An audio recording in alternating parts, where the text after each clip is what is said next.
राधे राधे दोस्तों। आज मैं आपको दुनिया की सबसे रहस्यमय जगहों में से एक लेकर जा रही हूँ, वृंदावन। वृंदावन का निधिवन एक ऐसी जगह है, सूरज ढलते ही इंसान तो क्या, जानवर भी बाहर निकलने से डरते हैं। कहा जाता है कि यहाँ के पेड़ रात में गोपियाँ बन जाते हैं। क्या है इस वन का सच? क्या वाकई में आज भी यहाँ रासलीला होती है? तो हमारे साथ ऐसे ही बने रहिएगा हमारे कृष्णा भक्त चैनल पे। तो चलिए दोस्तों, आपको बताते हैं यहाँ का रहस्य। निधिवन में पहुंचने के लिए आपको वृंदावन की इन पतली गलियों से होकर गुजरना होगा। यहाँ की मिट्टी में ही राधे राधे की गूंज है। रास्ते में आपको कई मंदिर मिलेंगे, लेकिन निधिवन की बात ही कुछ अलग है। दोस्तों, ध्यान से देखिए इन पेड़ों को। दुनिया में हर जगह के पेड़ ऊपर की तरफ बढ़ते हैं, लेकिन यहाँ के पेड़ जमीन की ओर झुके रहते हैं। इनके तने आपस में ऐसे लिपटे हैं जैसे कोई नृत्य कर रहा हो। स्थानीय मान्यता है कि हजारों पेड़ असल में गोपियां हैं, जो रात होते ही श्री कृष्ण के साथ रास रचाती हैं। यह है रंग महल। हर शाम यहाँ पुजारी जी दातुन, पानी, श्रृंगार का सामान और लड्डू रखते हैं। सुबह जब मंदिर खुलता है तो सामान बिखरा हुआ मिलता है, जैसे किसी ने सच में इस उपयोग किया हो। यहाँ रात में रुकना सख्त मना है। जिसने भी रुकने की कोशिश की वह तो या तो अंधा हो गया या तो है पागल हो गया, और कई लोग तो अपनी जान गंवा बैठे।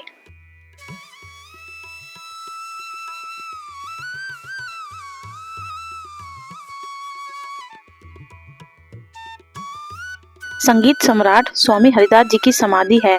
यही वो महान संत थे जिनकी भक्ति से प्रसन्न होकर साक्षात बांके बिहारी जी प्रकट हुए थे। निधिवन संगीत और साधना की भी भूमि है।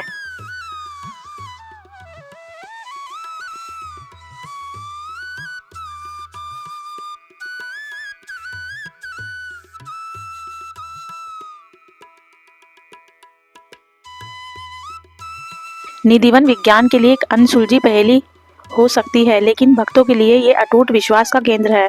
निधिवन में लगी तुलसी के पौधे भी अद्भुत है। यहाँ की तुलसी का एक भी पत्ता कोई भी घर नहीं लेके जा सकता है। मान्यता है कि अगर कोई यहाँ की तुलसी का पत्ता ले जाता है तो उसे भारी कष्ट का सामना करना पड़ता है।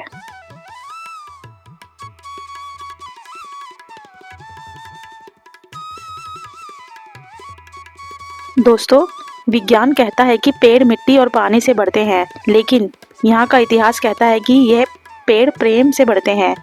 मेरे चारों तरफ तो आप ये टेढ़े मेढ़े पेड़ देख रहे हैं। यह रात होते ही भगवान श्री कृष्ण के साथ नृत्य करते हैं। कल्पना कीजिए, हम उस जमीन पर खड़े हैं जहाँ साक्षात ईश्वर हर रात उतरते हैं। यहाँ का सन्नाटा डराता नहीं, बल्कि एक अजीब सी कशिश महसूस कराता है कि शायद कान्हा जी यहीं कहीं आसपास ही हैं।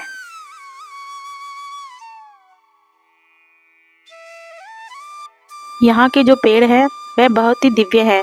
उन पर चढ़ना नहीं चाहिए, उनकी टहनियों को और पत्तों को तोड़ना नहीं चाहिए। उन पर अपना नाम कुरेदना सख्त मना है। यह स्थान पवित्रता का है। जब आप रंग महल के अंदर जाते हो, रंग महल के अंदर राधा रानी जी का श्रृंगार और सेज बिस्तर सजाया जाता है। दर्शन के समय दूर से ही प्रणाम करना चाहिए। वहाँ रखी वस्तुओं को छूने और उनके साथ छेड़छाड़ नहीं करनी चाहिए। यह साधना और भक्ति की भूमि है। यहाँ चिल्लाना, तेज संगीत बजाना, अभद्र भाषा का प्रयोग करना वर्जित है। यहाँ की शांति ही इसकी शक्ति है।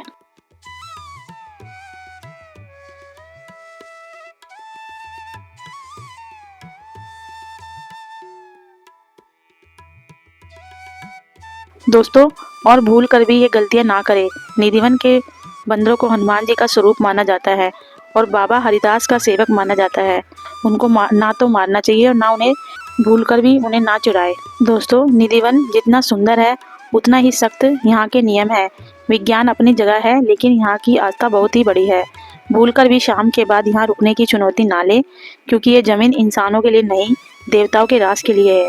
और हाँ, यहाँ की एक मिट्टी का भी कण बिना अनुमति घर ले जाना नहीं चाहिए, क्योंकि जो यहाँ का है वह यहीं रहना चाहिए। श्रद्धा रखे, लेकिन मर्यादा ना भूले। निधिवन के रहस्यों को लेकर वृंदावन के स्थानीय निवासियों और पुजारियों के पास कई ऐसी कहानियां हैं जो सुनने वाले के रोंगटे खड़े कर देती है।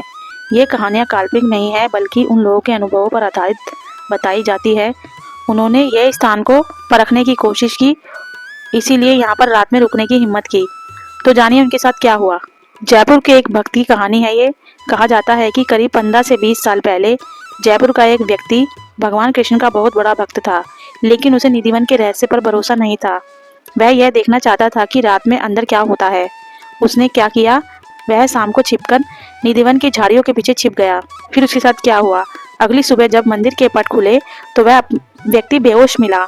जब उसे होश आया तो वह अपनी याददाश्त पूरी तरह खो चुका था और पागलों जैसी हरकतें कर रहा था। वह कुछ बोलने की कोशिश करता, लेकिन उसके मुंह से आवाज नहीं निकल रही थी। कुछ दिनों बाद उसकी मृत्यु हो गई थी। और दोस्तों, दूसरी कहानी ये बताई जाती है, एक विदेशी पर्यटक था। एक बार विदेशी पर्यटक ने एक गाइड को मोटी रकम देकर लालच दिया कि उसे रात में निधिवन के अंदर किसी कोने में छिपा दे। फिर क्या परिणाम हुआ उसका? कहा जाता है कि अगली सुबह वह पर्यटक मंदिर के द्वार पर मृत पाया गया। स्थानीय लोगों का मानना है कि दिव्य रासलीला की ऊर्जा और आवाज को सहना किसी साधारण मनुष्य के बस की बात नहीं है। जो भी व्यक्ति इसे देखने की कोशिश करता है, उसका हृदय वह दृश्य बर्दाश्त ही नहीं कर पाता है। वृंदावन में ये बात बहुत ही प्रसिद्ध है कि कई लोगों ने निधिवन की दीवारों में बने छेदों से रात में झांकने की कोशिश की थी। फिर उनके साथ क्या हुआ? जिन लोगों ने झांकने की कोशिश की वह अगले दिन अंधे पाए गए। लोग कहते हैं कि रासलीला का प्रकाश इतना तीव्र और दिव्य होता है कि मानवीय आंखें उसे देख ही नहीं सकती है। इसी डर से निधिवन के आसपास बने घरों की खिड़कियां रात में बंद कर दी जाती हैं। कई लोगों ने तो अपने घर की खिड़कियों में ईंटें ही चुनवा दी। दोस्तों, ये जो खिड़कियां आप देख रहे हो, ये रात होते ही बंद कर दी जाती है। लोग कहते हैं कि सालों पहले यहाँ किसी ने छिपकर देखने की कोशिश की थी और अगले दिन उसकी दुनिया ही बदल गई। वो ना तो कुछ बोल पाया और ना कुछ सुन पाया। यहाँ के लोग आज भी कहते हैं कि कान्हा जी की बांसुरी और गोपियों के घुंघरू की आवाज़ सुनाई देती है, लेकिन उसे सुनने का साहस किसी में नहीं है। क्या ये सिर्फ एक कहानी है या कोई ऐसी शक्ति जिसे समझ नहीं सकते हम? ये राज आज भी इस निधिवन की मिट्टी में दबा हुआ है। दोस्तों, ये कहानियाँ डराने के लिए नहीं है, बल्कि इस स्थान की पवित्रता और मर्यादा को समझने के लिए सुनाई जाती है। वृंदावन के लोग मानते हैं कि जहाँ साक्षात ईश्वर का निवास हो, वहाँ मर्यादा का उल्लंघन भारी पड़ता है। तो दोस्तों, ये था निधिवन का वो रहस्य जिसे ना आज तक विज्ञान सुलझा पाया है और ना ही तर्क। यहाँ की झुकी हुई टहनियाँ और सन्नाटा चीख चीख कर कहता है कि ईश्वर आज भी यहीं कहीं है। आस्था हो तो कण कण में भगवान है और ना हो तो सब पत्थर है। शाम ढल रही है और अब इस वन को कन्हैया के लिए छोड़ने का समय हो गया है। उम्मीद है दोस्तों आपको ये यात्रा पसंद आई होगी। कमेंट में जय श्री राधे जरूर लिखिए। मिलते हैं फिर अगले सफ़र में। राधे राधे।